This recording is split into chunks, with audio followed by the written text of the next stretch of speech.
Assalamualaikum warahmatullahi wabarakatuh dan selamat malam sidang penonton, tuan-tuan, puan-puan, sahabat-sahabat. Bersama lagi kita dalam Next Step Malaysia dan pada malam ini kita kembali dalam slot dekad kita dengan tajuk yang lebih segar dan selepas kita sebulan lebih kita bercuti, hakikatnya tidak bercutilah. Kita bekerja di luar daripada studio dan pada malam ini kita kembali bersecara langsung daripada studio Next Step Malaysia. Dan pada malam ini, kita bawakan satu tajuk bersama dengan panelis muda kita, iaitu dengan tajuk Wanita Muda Selamatkan Demokrasi. Adakah wanita itu bagaimana nak menyelamatkan ataupun bagaimana wanita muda itu menjadi benteng dalam demokrasi di Malaysia ini?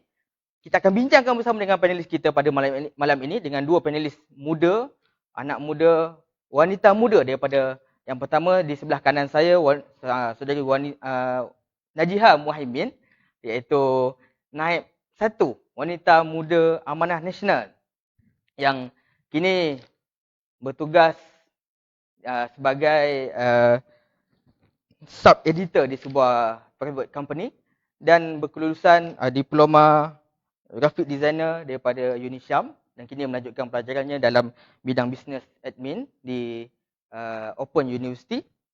Dan juga adalah mantan ahli parlimen belia yang terawal, antara yang terawal. Betul. Baik. First batch, yang pertama, bukan terawal, yang pertama. Baik, dan diapit di sebelah kanannya, iaitu saudari Wan Zulaikha Abdul Kahar, bermegang kelulusan sarjana muda Business Management daripada UiTM.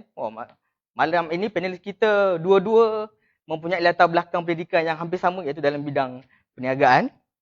Iaitu memegang jawatan sebagai Ketua Serikandi Keadilan Cabang Tampin dan bertugas sebagai senior eksekutif di sebuah GLC.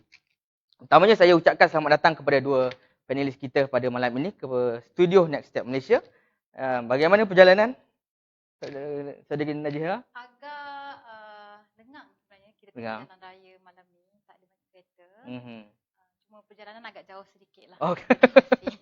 Okey, bagaimana saudari Wan Zulaikha? Apa sama juga sebab daripada Shah Alam ke sini taklah jauh sangat. Cuma first time lah datang kat studio ni. Tapi alhamdulillah sampai juga. Okey, baik. Jadi kita sekali lagi kita ucapkan selamat datang kepada dua panelis kita pada malam ini ke studio Next Step Malaysia. Dan sebelum kita masuk kepada perbincangan kita pada malam ini, kita pun masih tak tahu adakah keadaan perbincangan kita pada malam ini hangat, sejuk ke, bagaimana, beku ke, terbakar ke, itu kita akan bincangkan selepas ini. Sebelum tu, kepada sidang penonton kita yang bersama pada malam ini di Facebook Next Step Malaysia dan juga page-page yang lain, jangan lupa komen dan tinggalkan pandangan, soalan untuk kita bincangkan. Jika soalan-soalan tuan-tuan perempuan baik untuk kita bincangkan, kita akan pilih dan kita akan bincangkan bersama. Sebelum itu, jangan lupa share juga kepada kawan-kawan, teman-teman yang lain supaya lebih ramai dapat bersama kita dalam perbincangan kita pada malam ini. Baik, kita pergi kepada panelis kita yang pertama, saudari Najiha. Sebagai seorang anak muda dalam sebuah parti politik amanah yang disebut sebagai parti politik bernuansakan Islam. Nah, kita lihat di Malaysia ni musuh terdekat, musuh rapat wanita muda ataupun amanah ini adalah kita pun sedia maklumlah sebuah parti tua, parti senior, Parti Islam Malaysia PAS. Mungkin pandangan awal kita lihat di dalam PAS itu sudah ada kelompok yang ataupun dia sudah ada popularitinya yang tersendiri, yang dilihat kukuh untuk menarik pelbagai golongan bersama. Bagaimana pada pandangan saudara Najiha, pelibatan wanita muda di dalam parti amanah ini? Adakah sudah baik ataupun masih lagi merangkak ataupun mungkin lagi baru nak lahir ke bagaimana? Okey, bismillahirrahmanirrahim. Assalamualaikum warahmatullahi wabarakatuh. Terima kasih kepada kita punya Tuan Razi yang sudi menjemput saya sebagai wakil daripada Wanita Muda Amanah Nasional. Jadi dalam Parti Amanah Negara, kita melihat wanita muda masih lagi dalam proses. Seperti mana kita tahu yang Parti Amanah Negara merupakan parti yang masih baru untuk diperkenalkan di Malaysia. Dan seperti kita juga tahu dan jelas, Amanah merupakan serpihan daripada PAS. Tapi kita sebenarnya tak perlu menganggap sebagai musuh sebenarnya. Oh, Kita perlu menganggap mereka sebagai satu lawan yang memberikan cabaran yang baik. Sebab saya dulu pun bersama dalam PAS dulu. Dan saya sendiri pernah menerima anugerah Duta Amirah Negeri Perak. Dan aktif juga dalam PAS lah. Jadi apa yang kita lihat sebenarnya wanita muda Amanah Nasional sebenarnya dalam proses pembelajaran. Dan kita sebenarnya sudah ramai wanita muda. Kita ada beribu yang telah participate dengan wanita muda Amanah Nasional. Cuma daripada segi wanita muda Amanah Nasional ni, dia tidak sama dengan parti-parti Islam yang lain di luar sana atau parti-parti yang lain lah. Contohnya kalau kita lihat dalam wanita muda Amanah Nasional, daripada segi image yang kita bawa adalah progresif, inklusif dan proaktif tu. Daripada segi event, kalau daripada segi image tu sendiri kita akan dapat lihat fashion secara general kita boleh tengok kalau fashion daripada parti PAS tidak sama dengan parti Amanah Negara. Tidak akan sama dengan Puteri UMNO. Dia tak akan sama. Jadi kalau kita tengok image sendiri pun kita akan boleh lihatlah bagaimana pemikiran tu sendiri. So, jadi di dalam wanita muda amanah itu tidak ada kumpulan-kumpulan yang so-called ustazah. Itu bagaimana? Actually kita ada campuran. Kita ada mixture, kita ada golongan profesional, kita ada ustaz. Kalau kita lihat sendiri dalam kepimpinan Wanita Muda Amanah Nasional, kalau tengok Puan Sakofah Nordin, iaitu ketua kami, merupakan seorang IT, seorang yang bekerja dalam bidang IT, bidang profesional. Kemudian timbalan kita juga seorang bekerja dalam bahagian pengurusan company buku, dan saya sendiri merupakan saya merupakan sub-editor di sebuah syarikat, dan naib-naib kami juga terdiri daripada kalangan lawyer dan suri rumah yang sebenarnya bukan calang-calang. Tapi dalam masa yang sama, kita sebenarnya Wanita Muda Amanah Nasional ni ingin mengajak lebih ramai wanita muda untuk mengenali politik. Dari bawah kita start macam mana untuk kita sebagai wanita bergelar pemimpin dalam masa yang sama membawa imej Islam tu sendiri. Baik, itu sedikit mukadimah. Bukan sedikit saya kira. Ada banyak mukadimah tu. Dan mungkin yang belum pernah mengenali wanita muda amanah itu, pada malam ini mungkin satu pengenalan yang awal, pendarahan yang awal kepada teman-teman ataupun pada penyokong-penyokong di luar sana. Baik, Saudari Wan Zulekha. Dalam pelibatan politik ini, bila kita sebut politik di luar sana tu hanya melihat politik ni lebih terdedah kepada perbalahan, kepada gaduh, fitnah. Kita tengok sidang parlimen tu pun lah kan. Kalau tak maki, tak kutuk, dia macam tak aktif parlimen tu. Dia akan aktif bila ada yang mula maki hamun, bila ada yang mula bertempik dan sebagainya. Jadi Saudari Wan Zulekha melihat bagaimana anak muda, mungkin ada yang pemerhati-pemerhati politik di luar sana, mungkin yang sedang study, yang sudah habis belajar, dia berminat tapi dia melihat perbalahan-perbalahan yang berlaku itu tidak berkesudahan. Mungkin pandangan Saudari Wan Zulekha sebagai boleh dikatakan pemain politik juga bila terlibat dalam Parti Keadilan Rakyat dalam sayap Sikandi Keadilan. Okay, bismillahirrahmanirrahim. Assalamualaikum. Terima kasih pada Saudari Razi sebab menjemput Sri Kandi daripada Keadilan untuk sama-sama terlibat dalam orang kata program yang lebih interaktif. At least kita ada pandangan dari banyak parti. Betul. Kan, bukan daripada satu parti sebab kita pun dalam satu pakatan. Okey, berkaitan soalan tadi tentang impression dalam kalangan anak muda terhadap politik tu sendiri.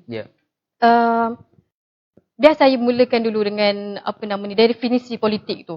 Saya petik salah seorang ahli sains politik yang bernama Harold Laswell. Dia define ataupun diterjemahkan politik tu sebagai siapa yang dapat apa, bila dan bagaimana. Who get what, when and how. Okay. So that is the perfect definition of politik yang sebenar lah. Tapi kita faham bila kita dah masuk dalam dunia politik akan timbul politik, orang kata politik kotor, politik yang korup, kan, betul. Tapi macam saya sendiri sebagai masih muda lagi lah, masih lagi too serious, kan. dia untuk nak dapatkan impression yang baik untuk kita tarik orang muda untuk faham pasal politik ni, memang kita akan nampak the bad side of the politik itself, sebab benda tu portray by the senior politician, kan. Macam mana kita nak tarik orang muda kalau the senior politician sendiri pun tak tunjukkan contoh yang baik. We call it politik yang tak matang. Tapi anak muda kalau yang betul-betul very cenderung untuk libatkan diri dalam politik, kalau dia faham what is the concept of the politik itself, kenapa perlu ada politik dalam sesebuah negara, I think diorang akan lebih orang kata apa, open minded. Maksudnya that is part of the orang kata side dishes lah dalam politik. Ada gaduh sana, ada maki hamun sini, kan, ada yang menganjing sana, menganjing sini. Sebab kalau tak ada benda-benda tu, tak fun lah orang kata. Tambah zaman sekarang ni dah wawasan 2020, orang kata tak hipster kalau tak ada benda-benda macam tu. Itu ada tu umpama satu keperluan lah. Keperluan. Not really keperluan lah, tapi kalau menambah rasa. Menambah rasa. Macam tu. Kita tak nak terlalu serius sebab yelah, kita faham sometimes sebab lain pengalaman yang dibawa oleh ahli-ahli politik ni, lainlah dia punya outcome dia. Jadi kalau bagi saya, untuk anak muda faham pasal politik ni, biar kita kaji what is the politik itself. Kita jangan samakan maksud politik tu pada ahli politik tu sendiri. Sebab kita tak nak ada orang kata apa, definisi yang salah. Sebab macam kita sendiri sebagai orang Islam, kan, kita nak belajar pasal Islam tu, we are not looking at the Muslim, we are looking at what is Islam itself. So kita kena make sure kita punya terms of reference tu betul, so that kita punya orang kata apa, route tu, perjalanan untuk faham about politik tu pun tak salah. Jadi saya harap wanita muda especially lah, yang apa, masih belajar ataupun yang masih lagi tak faham lagi about kenapa nak kena join politik, sedangkan politik ni semua benda dia pukul rata. Maksudnya parti ni pun salah, parti ni pun salah, tak ada apa-apa perubahan. No, we cannot take it as that way. Sebab sometimes bila kita pukul rata, kesian dekat ahli politik yang betul-betul nak buat perubahan dekat mana-mana sistem kerajaan tu. Sebab kita nampak benda tu, kita pukul rata. Macam bila kita dengar ada orang kutuk orang Islam yang buat salah, kita pun terasa juga, kita pun terasa cubitan tu, kan. Sebab kita tak buat salah macam tu. Betul. Tapi kita in a way to improve the politik itself. Macam kita nak cuba bagi perubahan yang lebih baik untuk make sure negara lagi stabil, lagi the development is much more better, kan. So bila you tanya pasal the impression itself, untuk nak bagi anak muda ni tertarik dengan politik, I think it's better to understand the politik itself. Bukan, kita jangan cerminkan perkataan politik tu pada ahli politik. Kita faham what is the objective, what is the function of the politik in the government, and what is the important to have politik in such government, especially kat Malaysia lah. So mungkin ada sebahagian pandangan di luar, dia kata kalau nak masuk politik ni, dua asas kena ada. Pertama, tahan maki. Itu kena tebal telinga tu. Kedua, kita kena belagak pandai. Bagaimana pandangan tu? Sebab dia melihat orang politik ni semua benda dia nak ulas. Macam betul ke dia ni ulas, tapi kadang-kadang rasa macam betul juga, macam pandai. Walaupun bila kadang kita lihat latar belakang pendidikan mungkin tak tinggi lah. Macam dia di luar bidang pengajiannya kadang. Tapi ahli politik boleh bercakap semua benda. Daripada langit ke bumi semua boleh dicakap. Boleh bercakap. Saya admit lah, saya mengaku kalau especially untuk wanita, bila you nak melibatkan diri dalam politik, hati tu memang kena kental lah, orang kata. Kena orang kata apa, dia kena ada pakai some sort of macam armor lah, kan. Telinga kena bagi pekak. Hati tu kalau boleh tak boleh cepat sangat koyak. Mental lagi lah. Tapi itu is part of the challenges yang woman has to overcome benda tu. Sebab kita pun tahu fitrah orang wanita ni, dia ni lembut, kan. Jadi bila orang duk tekan sometimes koyak juga sebenarnya. Tapi memang saya akui lah, ramai juga kenalan-kenalan senior-senior ataupun daripada keluarga terdekat, kan.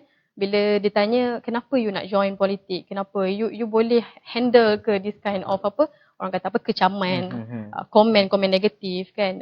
Kalau I think if you nak join politik, memang you have to well prepare in terms of your mental, physical kan. Kalau boleh cuba hadamkanlah benda tu. Sebab ini baru awal, because we have a long journey. Kita ada banyak stage lagi. Macam wanita muda, kita macam this is one of the platform kita nak tunjulkan diri dekat public. So sometimes ada je lepas ni yang komen, dia ni tudung pun sengit. Kan? Itu biasa rasanya. Dia sebab especially when you are actually a woman, the comment is different from a guy sebenarnya.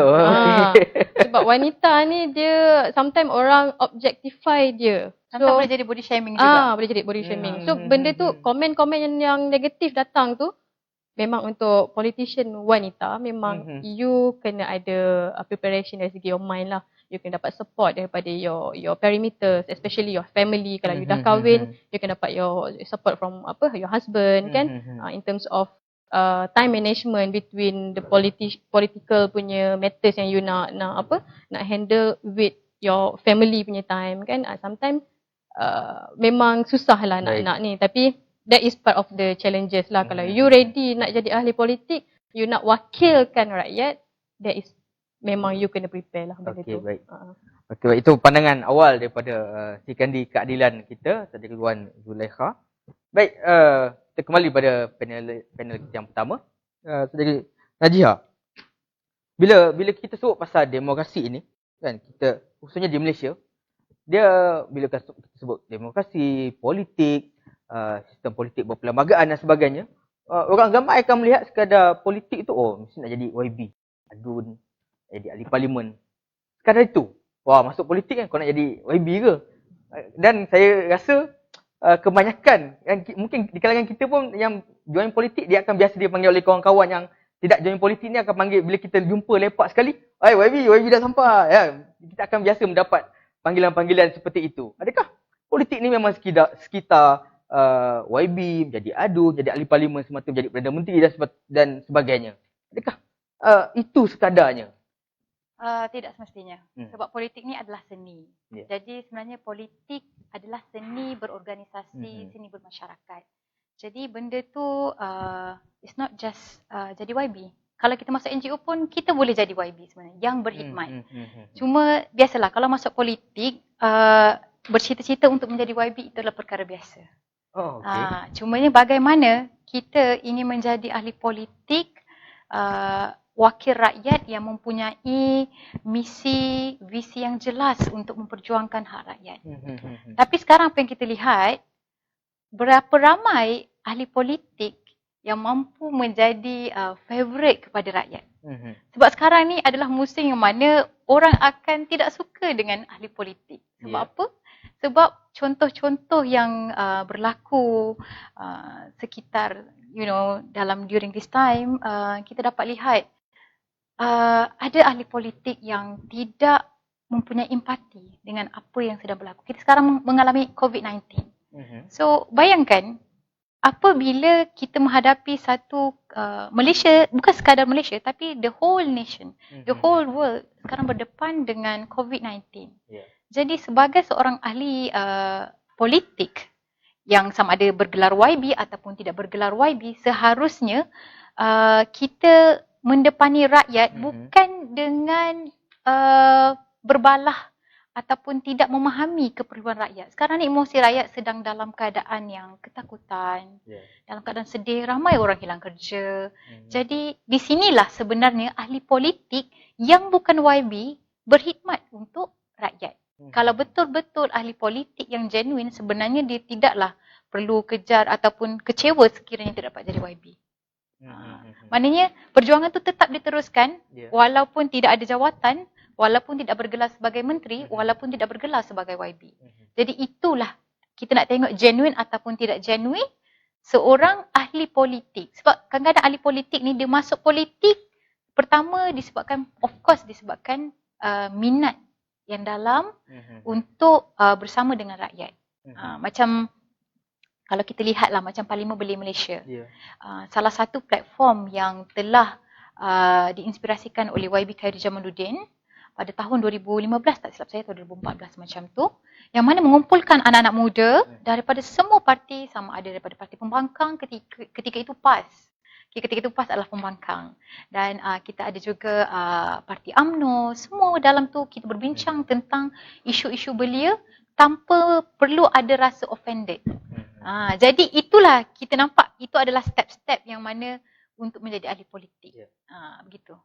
Tapi bila sebut tentang mungkin ada di kalangan kawan-kawan kita dalam parti politik itu yang join parti ini sekadar untuk menyumbang tenaga ataupun sekadar untuk berkhidmat, untuk membantu. Mungkin ada juga yang masuk parti-parti politik ni kalau di kalangan Muslim ini ada yang kata untuk berdakwah melalui jalur politik. Tapi kita lihat kadang-kadang ada parti-parti tertentu itu ahli-ahli parti itu di bawah ni berkorban menyumbang wang, tenaga, hartanya untuk parti, tapi yang mewah, kehidupan senang pimpinannya, yang menjadi YB, yang menjadi adun dan sebagainya. Tapi ahli-ahli di bawah ni tetap committed untuk membantu parti, sampai ada kadang-kadang ahli bawah ni sanggup tak makan untuk menyumbang. Betul. Tapi ahli pimpinan di atas itu bermewah-mewahan. Ada Belfire dia contoh lah. Belfire, Alphard lah dan sebagainya lah. Sebaik tak ada Belfire je. Itu contoh. Sekarang kan tengah hot Belfire, Alphard ni tengah hot ni sekarang ni. Yelah. Banyak kereta baru keluar. Betul. Okey, bagaimana pada pandangan Saudari Najia? Okey, sebenarnya sebagai rakyat kita perlu pertama jangan terlalu mengagungkan tokoh.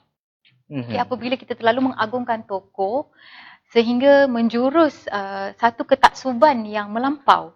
Ketaksuban melampau sehingga tidak makan, sanggup berkorban, kadang-kadang overtime yang tidak memberikan manfaat kepada diri sendiri, mengorbankan keluarga. Kadang-kadang sampai, kalau pernah dengar dulu sebuah parti lah yang mengatakan kalau tinggalkan parti ni kena ada perjanjian yang mana kena ceraikan isteri.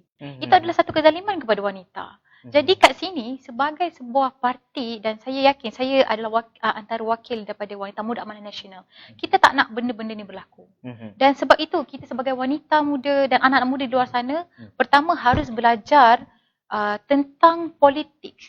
Kita harus belajar untuk menilai politik manakah yang betul, politik manakah yang baik, politik manakah yang tidak bagus. Bukan kita nak cakap okey, once kita tidak setuju dengan parti ini, semua parti ini salah. Tidak boleh begitu.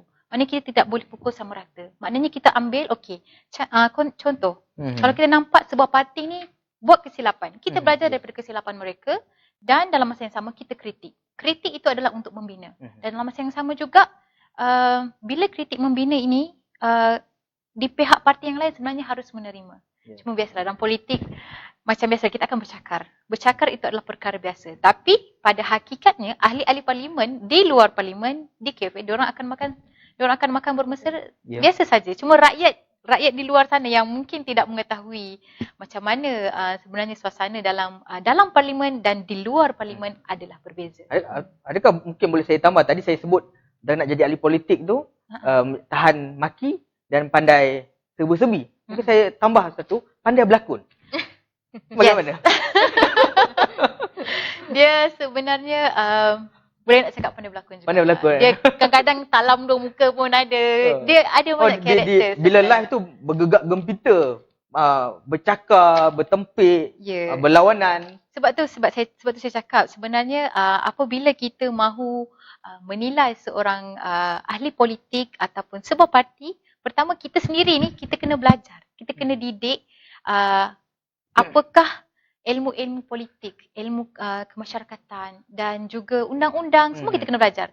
Dan obviously jangan terlalu mengagungkan tokoh-tokoh lah. Bila kita agungkan tokoh ni lah, dia akan menjadi, macam saya cakap lah, bila terlampau taksub dengan sebuah parti ataupun taksub dengan tokoh-tokoh pemimpin tanpa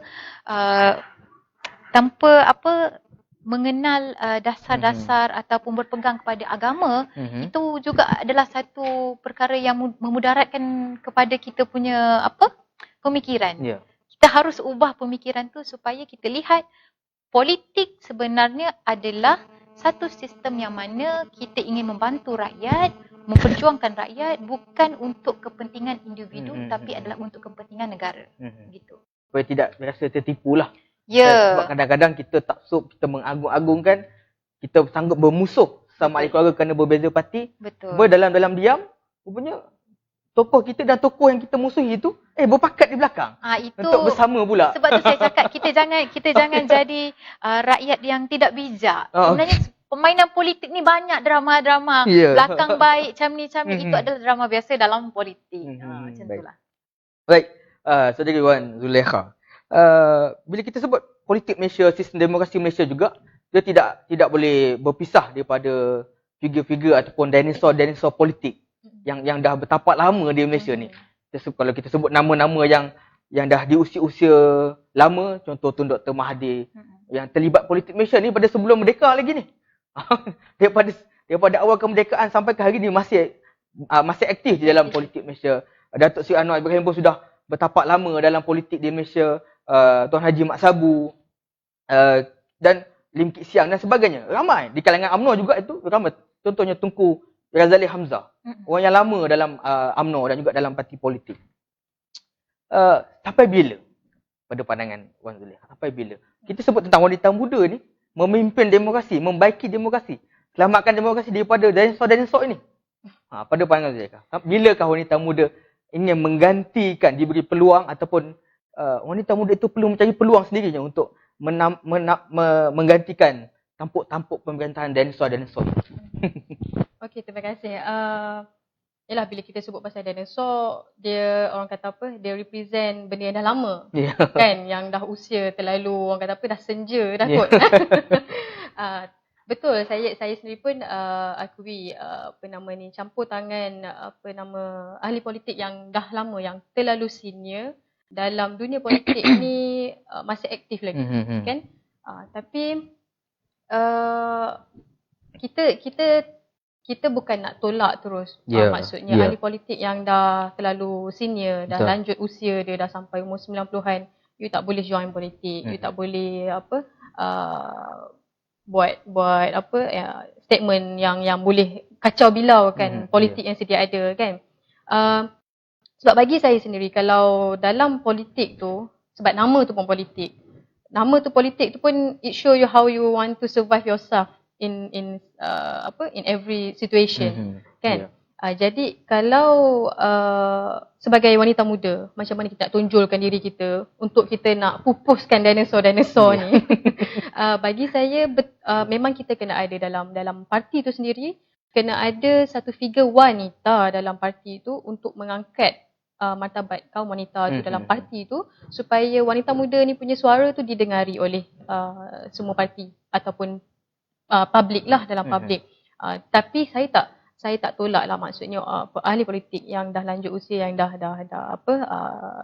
mengikut peredaran zaman tu tak boleh join.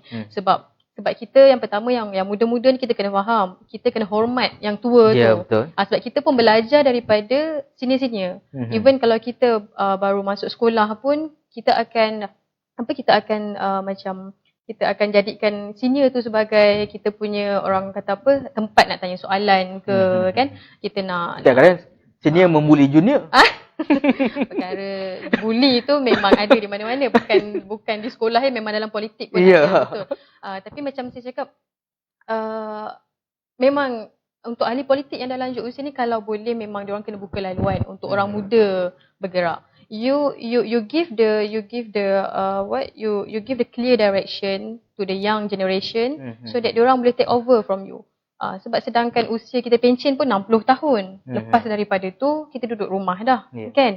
Tapi bila mak ayah yang dah 60 tahun ni, dalam politik ni kadang kita panggil macam keluarga, kan. Betul. So bila kita translatekan dalam family, dalam keluarga, kadang mak ayah yang dah pencen ni, kadang-kadang dia punya, orang kata apa, peranan dia untuk nak make sure anak ni dalam landasan yang betul. Walaupun umur dah 60-70 tahun, anak tu dah 30-40 tahun, dia masih lagi marah anak dia, rotan lagi anak dia kalau anak dia buat salah. Jadi saya bayangkan dia macam tu lah. Saya portraykan the politik punya situation tu macam dalam keluarga lah. Cuma itu lain lah, itu mak ayah kita, memang kita kena ikut cakap mak ayah kita. Teruk macam mana pun, salah macam mana pun mak ayah kita kena hormat, kan. Tapi dalam politik, saya tengok memang lubang-lubang untuk orang muda ni nak naik lebih cepat memang akan tersangkut ataupun akan delay disebabkan yang senior-senior ni. Tapi yelah, kita tak naklah totally tolak terus orang-orang senior ni, sebab macam saya cakap, orang-orang senior ni adalah kita punya tempat untuk kita nak refer. Sebab dia orang ni pengalaman tu yang penting. Sometimes you you belajar, you dapat forfeit every semester ke apa, but you don't have the experience, you cannot undertake the assignment, you cannot undertake the task. So pengalaman tu penting. So that's why kalau macam saya sendiri, kalau dalam I think lah for me, dalam sesebuah parti tu, kalau you nak recruit ahli-ahli kan, you nak naikkan wanita-wanita muda ni ke atas, don't just look at the academic punya achievement. Just because dia ada master, dia ada PhD, you bawa dia naik sampai ke atas.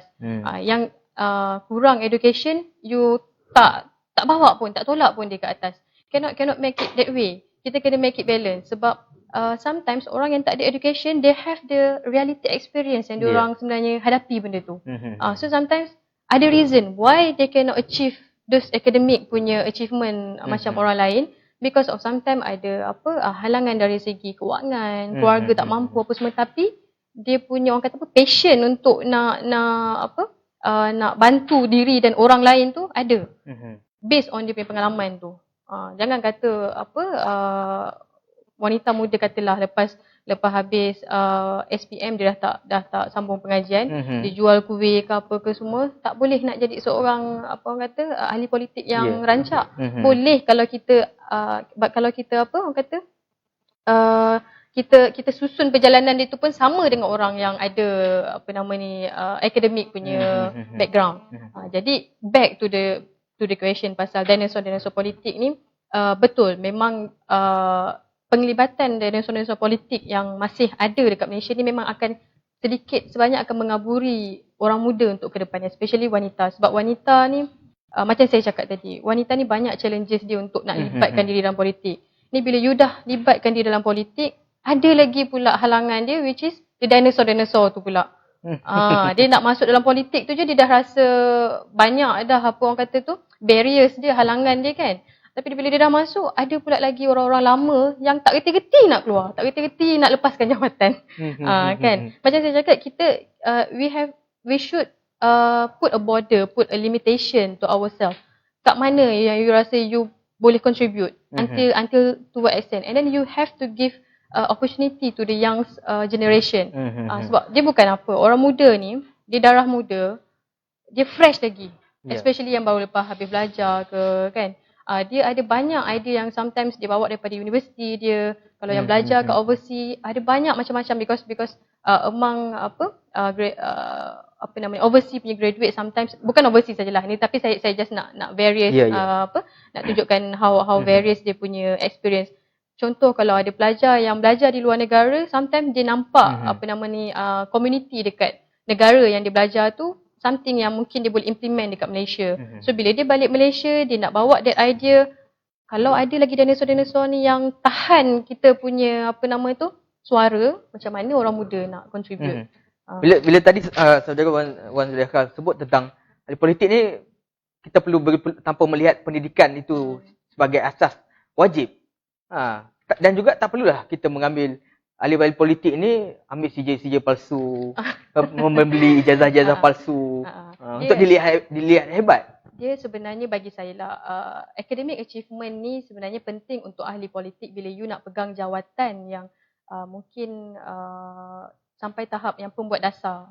Contoh, you nak jadi seorang menteri, timbalan menteri, you nak pegang jawatan yelah, bila you dah masuk politik, sometimes you akan dapat free position, contoh chairman JLC, kan. Kadang kita tak tahu betul ke chairman ni ada this kind of degree, master apa semua, kan. When it comes to that stage, bila you nak pegang the jawatan yang penting, yang memerlukan orang kata due diligence, yang perlukan you punya background punya experience tu dari segi education, yes, you have to have that certification lah, that academic achievement. Sebab takkanlah kita, macam saya cakap, ahli politik ni sebenarnya various. Tak semestinya you nak jadi YB, you kena ada ijazah baru boleh jadi YB, tak juga. Tapi macam bila you nak jadi seorang yang pembuat dasar you nak usulkan undang-undang baru ke, of course you kena ada sedikit orang kata input daripada you punya background, education background. So benda-benda tu penting, tapi tak perlulah sampai nak palsukan you punya ijazah ke sijil apa-apa, tak perlulah sampai tahap macam tu. Sebab itu akan jatuhkan reputasi ahli politik tu sendiri. Dan yang kedua, kalau betul perkara tu jadi, dari segi reputasi you sebagai menteri, timbalan menteri, orang yang berada dalam kabinet kan, dia jadi macam orang akan keep question. Sebab orang kalau orang muda yang dah habis belajar umur 24 tahun, dia akan question. I have my degree, I have my cert, why I can become the minister? Why I cannot be one of the voices dalam parlimen tu yang berdiri duk bergaduh-bergaduh dalam tu, padahal yang duk bergaduh tu tak ada pun cert tu. Jadi kita tak nak those reputation yang memburukkan image politician tu sendiri. So itu yang saya tekankan, kenapa academic achievement tu penting, just untuk for that role ataupun position, supaya kita boleh pelihara lah image sebagai seorang menteri. You memang ada that credibility, you have that capacity, ataupun you memang eligible lah to hold that position. So kalau ada satu ilmu ataupun sifat yang sebelum tadi kita sebut, ahli politik ni boleh bercakap semua benda, yang tahu dalam semua bidang, itu tidak menjamin lah untuk memegang satu posisi. Walaupun dia tidak kelayakan, walaupun dia mampu bercakap, tapi belum tentu dia mampu mentadbir. Saya terpaksa setuju lah yang tu. Terpaksa setuju. Sebab macam saya kata, yelah, because sebab kita nak make it fair and square. Kenapa saya cakap fair and square? Kalau rakyat biasa, kita habis belajar, kita nak bekerja dekat syarikat, mana-mana syarikat untuk jawatan eksekutif, company atau syarikat tu mesti akan letak the kriteria ataupun requirement, at least ada SPM, ada ijazah, ada diploma, baru you dapat apply for that position. So kalau you nak apply for menteri punya position, you just sembang kopi, sembang teh tarik, cakap sana huha-huha sini boleh, tapi you don't have that certification. So it doesn't balance the environment sebenarnya. Kita tak nak macam tu lah. Kita biar benda tu genuine, yang kita ni betul-betul educated to hold the position of such position. Okey, baik saudara Najiha. Kita lihat kita keluar sikit daripada sepadan Malaysia ni. Kita lihat di negara-negara luar, khususnya di negara yang moden. Contoh di New Zealand, di Britain, di US dan sebagainya. Pelibatan wanita muda ini di dalam arena politik di situ sangat aktif. Ada sampai yang menjadi Perdana Menteri, contohnya di New Zealand. Dan juga pelibatan, saya ambil contoh satu negara Islam, Tunisia, juga mengangkat pelibatan wanita muda di dalam politik, di dalam pentadbiran negara itu. Tapi adakah Malaysia ini masih jauh untuk menyamai negara-negara yang hebat ini? Dan saudara Najiha juga dimaklumkan pernah bermastautin di luar. Mungkin boleh kongsikan pandangan dan pengalaman tu. Okey. Sebenarnya Malaysia punya culture, kita tidak sama dengan culture barat. Jadi kita harus melihat perspektif dalam negara kita sendiri.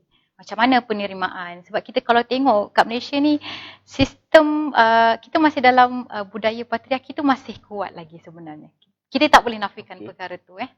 Dan masuk politik? Ya, masuk dalam politik. Politik pun sama sebenarnya. Kalau kita lihat, kadang-kadang suara wanita ni bila lantang sikit, mulalah ada yang bersuara, wanita tak boleh ke depan sangat, wanita tak boleh jadi public figure, wanita harus duduk di rumah, wanita harus bekerja. Bekerja tidak terlampau expose bukan kepada untuk memimpin lah. Betul. Dikatakan begitu. Betul. Jadi kalau kita melihatlah, kalau sebenarnya saya baru menonton satu filem, iaitu filem Kartini, yang mana seorang pemimpin wanita Indonesia yang memperjuangkan pendidikan untuk perempuan dalam suasana budaya Jawa yang begitu agak memegang wanita ni supaya tidak boleh keluar. Wanita ni tidak boleh diberi pendidikan, wanita harus duduk di rumah sampai satu masa Kartini ni telah belajar melalui membebaskan pemikiran. Membebaskan pemikiran ni sebenarnya satu perjuangan yang besar bagaimana kita melihat masa depan negara. So, apabila Kartini berjaya membebaskan pemikiran dia sendiri, dia berjaya membawa adik-adiknya juga untuk membaca buku, mengkaji dan menulis. Dan apa yang dibuat oleh Kartini ini akhirnya memberikan kesan yang besar. Contohnya dalam adat budaya perkahwinan, macam mana Kartini dan budaya Jawa itu sendiri harus menerima pernikahan tanpa persetujuan di pihak perempuan. Jadi itu adalah satu kezaliman kepada wanita sebenarnya. Dan Kartini berjaya bernikah dengan seorang lelaki dengan 3 syarat. Dan salah satu syaratnya adalah tidak mencium tidak membasuh kaki lelaki. Dan lelaki tersebut hendaklah membantu beliau untuk membina sebuah sekolah. Dan sekolah itu dibina untuk mengajar wanita-wanita yang miskin dan kanak-kanak. Jadi di situlah lelaki ini bersetuju untuk bernikah dengan Kartini. So ini satu sosok yang besar yang memberikan kesan kepada rakyat di Indonesia, khususnya kepada wanita, termasuk juga di Malaysia. Jadi mungkinlah kita sekarang ni harus melihat Malaysia sebenarnya, saya haraplah agar ahli politik di luar sana, terutamanya kepada pemimpin parti saya sendiri, iaitu Parti Amanah Negara, memberikan ruang lebih besar, lebih telus kepada wanita muda agar diberikan satu kepercayaan. Sebab wanita muda ni, kalau kita lihat, macam saudari Zulaiha cakap tadilah, sebenarnya cabarannya sangat besar. Lapisan-lapisan yang harus dilalui. Pertama, lapisan daripada segi adat tu sendiri. Kalau kita lihat adat di Asia ni, kalau nak keluar malam pun benda tu agak masih akan ada pertikaian-pertikaian. Oh, wanita tak boleh keluar malam. Kenapa wanita nak jadi pemimpin? Tapi dalam masa sama saya percaya sebagai seorang Muslim, sebagai seorang Muslimah, Islam membenarkan wanita itu untuk memimpin.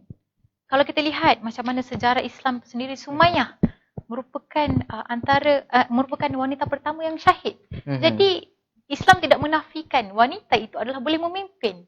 Di manakah ruang ini harus diberi secara real? Saya mahu melihat benda tu sendiri. Kalau boleh selepas untuk next pilihan raya, ada wanita muda yang boleh bergelar YB, bukan setakat YB tapi juga bergelar sebagai seorang menteri. Mungkin barangkali dalam 10 tahun akan datang wanita muda akan bergelar sebagai Perdana Menteri. Mana kita tahu. Tapi prosesnya itu, perjalanannya itu memerlukan sokongan, dokongan dan ketahanan diri itu sendiri. Kalau nak jadi ahli politik wanita, pertama, you kena tahan maki. You kena tahan maki, kemudian you kena berani buat keputusan. Ya, you kena, kadang-kadang kita, wanita muda ni tidak dinafikan. Kadang-kadang kita terpaksa drive seorang-seorang lah. Itu pun semua cabaran sebenarnya. Cabaran untuk kita menjadi pemimpin negara. Kita lihat sendiri. Macam mana nak belajar susah daripada bawah. Bila kita belajar susah daripada bawah, kita belajar berorganisasi dalam NGO dan kita pergi ke parti, di situlah kita akan membina satu profil. Dan kalau di United Kingdom, kita melihat sebenarnya dululah pengalaman saya bekerja, tinggal di... Benda tu kita boleh tengok komen-komen, ada soalan. Tadi kita ada kawan sahabat kita yang mengucapkan Assalamualaikum. Oh tak ada, kita orang tak perlu dibayar. Kita orang volunteer. Very volunteer and independent woman. So nothing have to pay lah. Rasanya Cik Mustafa yang kena bayar tu. Okay, nakalnya tak adalah. Selingan itu selingan. Selingan saja, tak apa. Kita suka sebenarnya. Ya betul. Pasal daripada Nohanis Masdi, ada pandangan dia. Tempatnya yang harus belajar berbahasa. Tajam menyindir, tersindir falsafah. Bukan memaki hamun. Tu pandangan dia. Mungkin satu nasihat juga kepada panelis, kepada saya dan juga kepada kawan-kawan di luar sana. Ya. Boleh sambung? Sebenarnya dalam saya melihatlah kalau politik di United Kingdom, masa tu saya muda lagi, about 15 tahun. Saya stay di sana dalam 4 tahun. Jadi kita melihat politik di United Kingdom sangat terbuka. Contoh ya, saya katakan pernah satu insiden berlaku kepada Perdana Menteri. Saya lupa Perdana Menteri masa tu siapa namanya.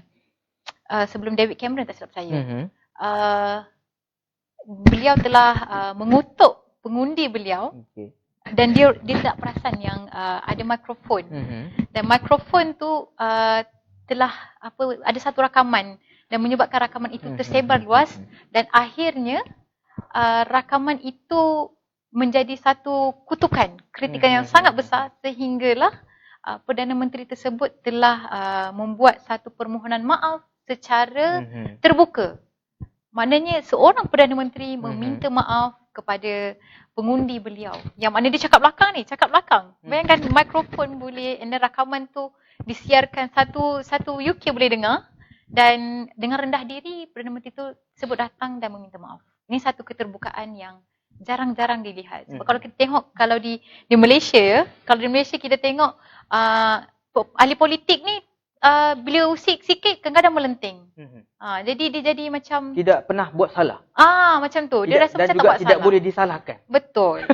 So benda tu sebenarnya ahli politik harus berfikiran lebih terbuka dan lebih meraihkan.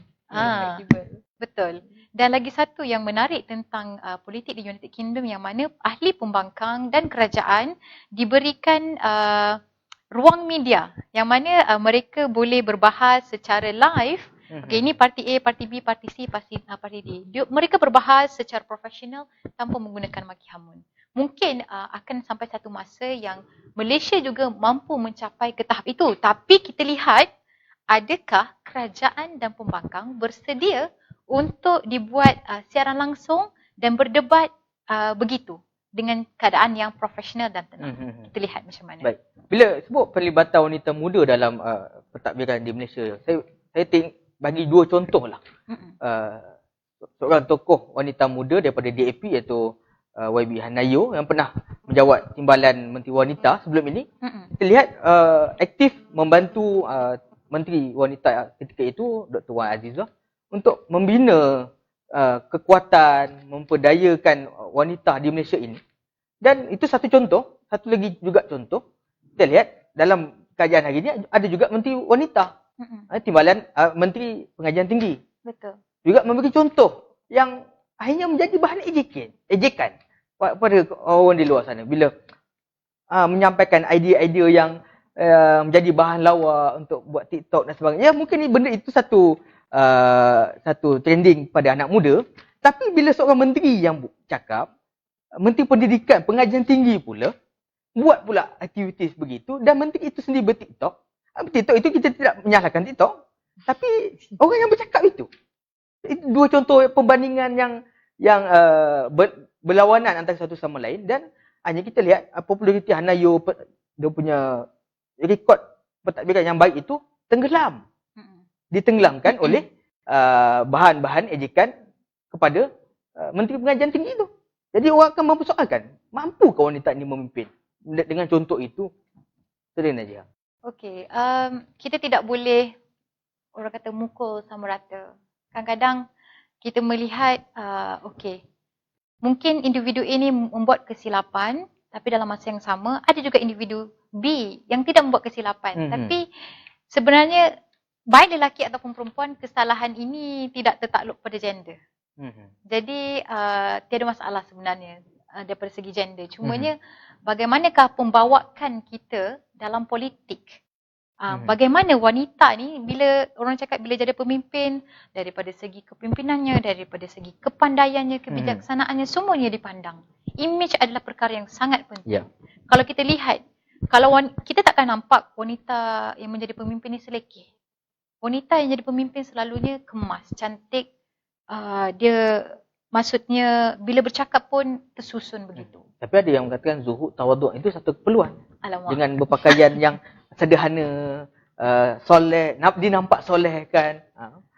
Okey, itu bagi saya itu adalah preference masing-masing kan. Preference masing-masing. Kadang-kadang ada orang yang selesa bertudung lambu, ada orang yang selesa tidak bertudung, ada orang yang selesa bertudung turban pun, itu adalah fashion. Cumanya bagaimana kita membawa image tu di tempat yang betul.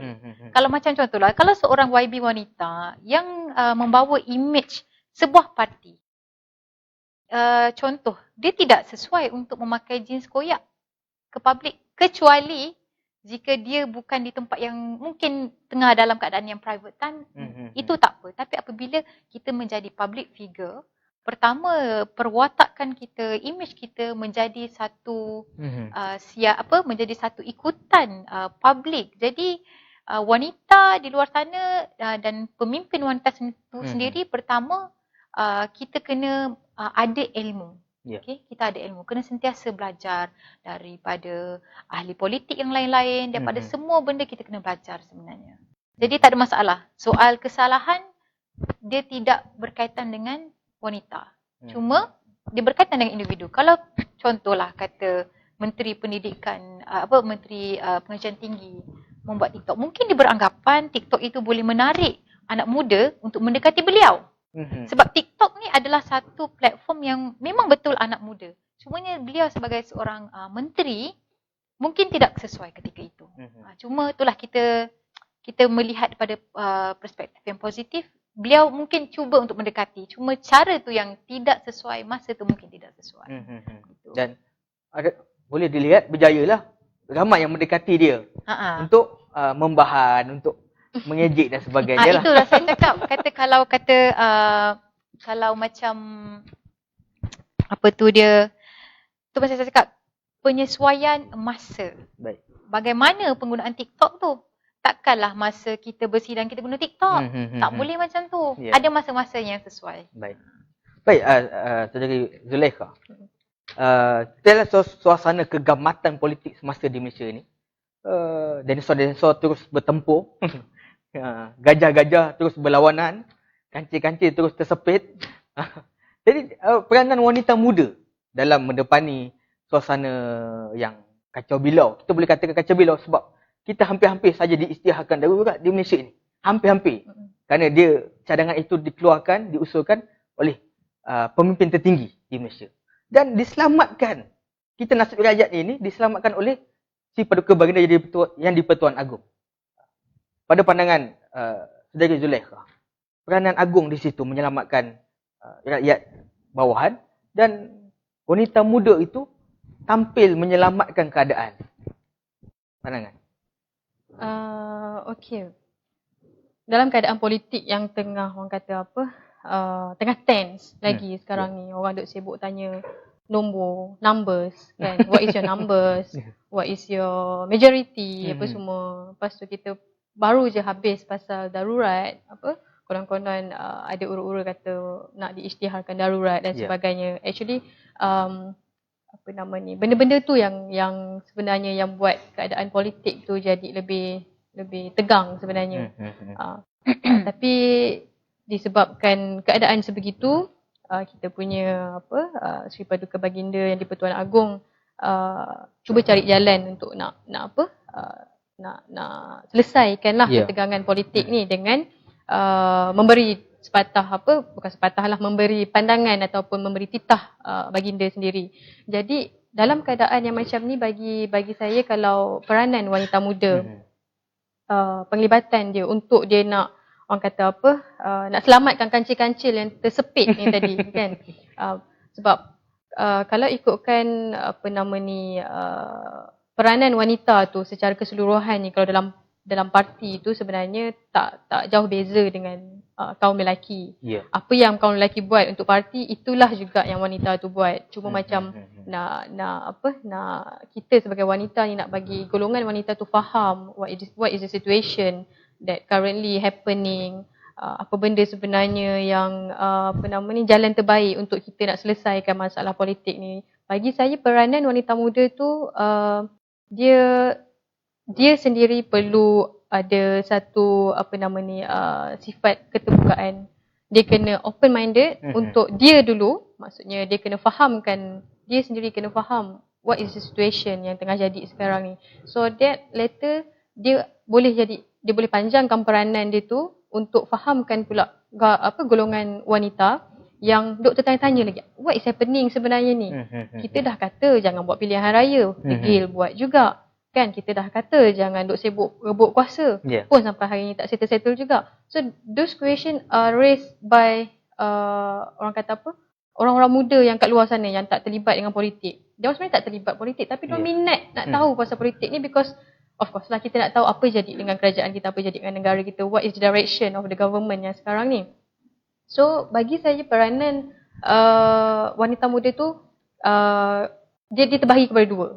Yang pertama saya panggil dia sebagai peranan yang tidak formal dan kedua yang formal lah. Yang formal ni adalah ahli-ahli ataupun wanita muda yang memang dah terlibat dalam parti tu sendiri. Jadi dia kenalah beri sokongan kepada parti tu sendiri.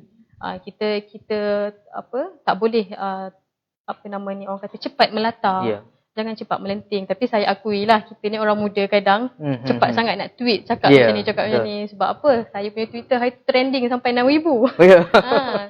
Risau juga, alamak terlepas cakap ni habis netizen kecam kan. Kita akan ada that kind of situation macam saudara Najia cakap tadi. Sometimes kita buat benda tu pada wrong timing. Kan, tapi sebab orang muda ni macam saya kata darah tu panas. Kadang kita tak boleh nak fikir rasional. Tapi itulah peranan dia. When you are in the formal punya macam saya kata tadi, peranan yang formal ni, maksudnya you adalah sebagai ahli dalam parti, you kena sama-sama bagi sokongan pada parti, terutama kepimpinan lah. Jadi mungkin dalam masa konflik yang tengah berlaku ni, orang tak tahu siapa yang pegang kuasa ni, siapa yang duk pegang jawatan ni kan. Yang kita yang muda ni, kita yang dalam parti ni, kita kena teruskan bagi sokongan lah. Kita teruskan bagi sokongan dan kita jangan cepat orang kata melenting kalau ada apa-apa isu yang orang kata tempias mana-mana ni kan. Tapi untuk yang tidak formal ni yang saya definisikan adalah wanita muda yang tak terlibat secara langsung dalam politik, yang bukan ahli dalam parti tapi dia cenderung untuk nak tahu apa yang terjadi kat politik Malaysia ni. Peranan wanita muda yang di luar luar parti ni, sekali lagi mereka ni pun kena bertindak lebih rasional lah, supaya sebab kita wanita ni, untuk wanita muda, satu hari nanti kita akan jadi seorang ibu. Kita akan jadi orang pertama yang mendidik anak kita. So kita kena belajar how to be rational, how to be relevant in certain point kan. So bagi saya peranan orang muda kat luar, wanita muda kat luar tu, if you have your colleague, your peers yang terlibat dalam politik, you boleh dapatkan update daripada diorang apa jadi sebenarnya. You nak komen ke, you nak bagi, you nak macam, sebab you tahu your friend ni is part of the ahli dalam parti tu kan. So maybe you boleh suarakan what is your opinion, apa pandangan you yang you rasa perlu kerajaan ambil kira sekarang ni. Tapi kita janganlah letak komen yang macam orang kata cuma nak menghangatkan situasi tapi tak ada solution. Kita tak nak macam tu. Sebab kita orang muda, macam saya kata tadi, kita orang muda ni kita kadang ada banyak idea baru. Kita datang sebab kita baru lahir kan. So kadang kita nampak benda yang generasi lain tak nampak. So mungkin ini masa dia untuk kita bagi sokongan secara memberi pendapat yang lebih orang kata rasional, yang lebih kepada solusi instead of cuma nak memanaskan lagi isu yang memang dah panas ni. And then cuba fahamkan dulu what is the ni. Tapi saya faham orang muda dia orang kata tambah macam umur yang bawah 30-an macam ni, kadang komitmen dengan kerja, tak ada masa dengan family apa semua. Dia cuma baca and dia cuma ambil apa yang ada dalam news updates ke apa kan. So tak ada masa nak study. Yalah, dia bukannya nak join parti jadi ahli parlimen ke wakil rakyat kan. Tapi sebagai macam saya cakap tadi, sebagai wanita muda yang tak secara tidak langsung dia tak join politik ni, biarlah dia bertindak lebih orang kata progresif untuk bantu bagi solusi kepada kerajaan instead of kita duk marah-marah, duk kecam-kecam kan. Tapi yang mana yang join memang dalam parti ni, eloklah kita bagi sokongan penuh pada parti kita supaya di landasan yang betul. Baik. Jadi Zulekha, macam mana wanita muda itu perlu berkecimpung bersama dalam politik di Malaysia? Perlu bersama parti ke ataupun perlu bersama mana-mana kumpulan pertubuhan tertentu ke untuk supaya wanita muda itu dia dilihat berada pada satu tahap yang sebagai pimpinan generasi masa depan yang akan memimpin negara ini. Dan kesimpulan pembincangan kita. Okey. Untuk wanita muda maksudnya nak menonjolkan penglibatan lah dalam politik kan. Bagi saya peranan senior ataupun wanita yang bukan muda ni dalam parti tu sendiri yang dah memang orang kata dah lama dalam parti tu, kita perlu dapatkan, kita kena orang kata kena approach lah kita punya senior. Kita kena orang kata lebih orang kata proaktif. Kita janganlah ada satu, kalau nak join politik, of course you cannot be extrovert. Because if you are introvert yang kurang agresif sikit kan. Kalau you are introvert person, sometimes your voice cannot be heard. Tapi ada juga yang introvert pun suara dia didengar.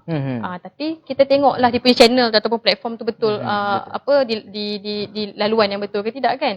Tapi kalau untuk wanita muda ni, you nak bagi you punya suara tu orang dengar, you kena lagi proaktif. Kalau dalam meeting lah dekat kalau di luar politik kita bekerja.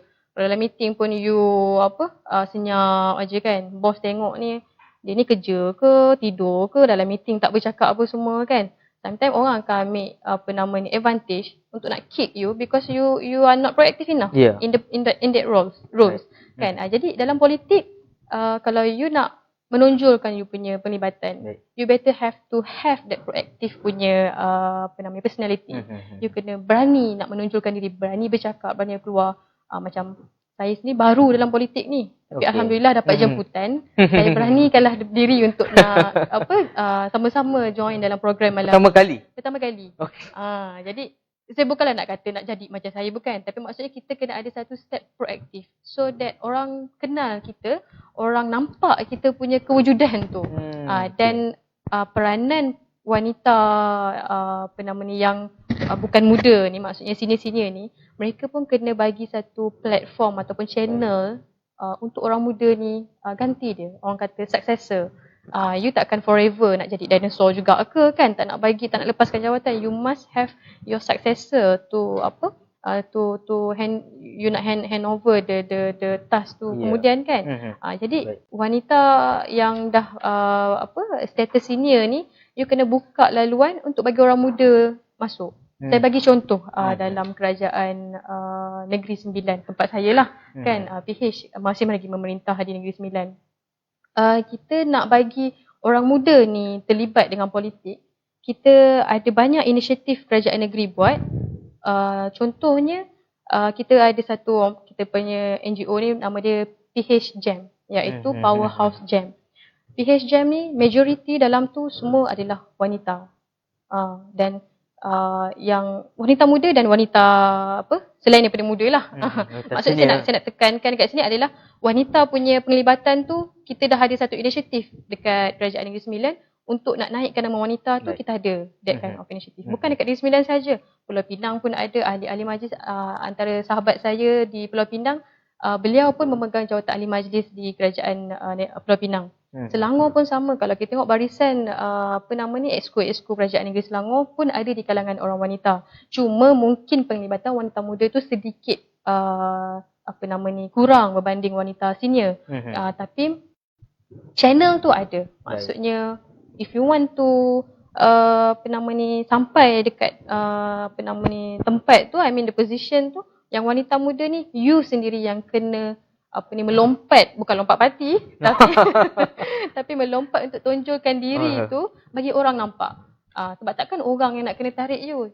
Kalau you want that you nakkan benda tu, you have to initiate yourself.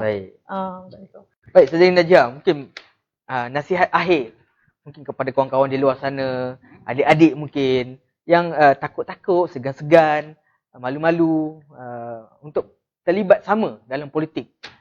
Parti Amanah ke, Parti Keadilan Rakyat, DAP dan mungkin UMNO sekalipun, dan mungkin parti-parti baru yang akan ditubuhkan nanti.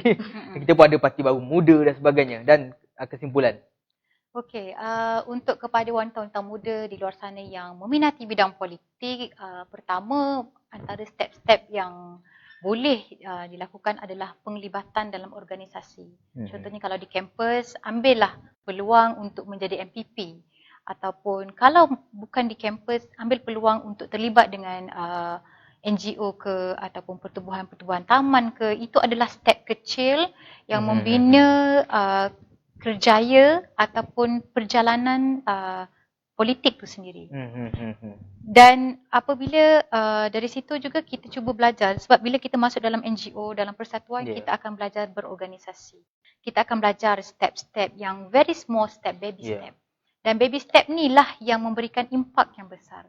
Kalau saya sendiri melalui perjalanan tu, ketika saya, ini saya ambil kesimpulan yang mana mungkin boleh dikongsikan dan boleh jadi satu contoh lah kalau bagus untuk di luar wanita di luar sana lah. Pertama, saya mula berkecimpung dalam NGO ketika berusia 15 tahun. Dan ketika itu saya start masuk dalam Islamic Relief United Kingdom dan saya masuk Amnesty International. Kemudian penglibatan tu akhirnya mendorong saya untuk masuk ke politik. Walaupun sebenarnya tidak berminat pada awalnya. Mula-mula kita beranggapan politik ini adalah kotor. Di mana ruang sebenarnya?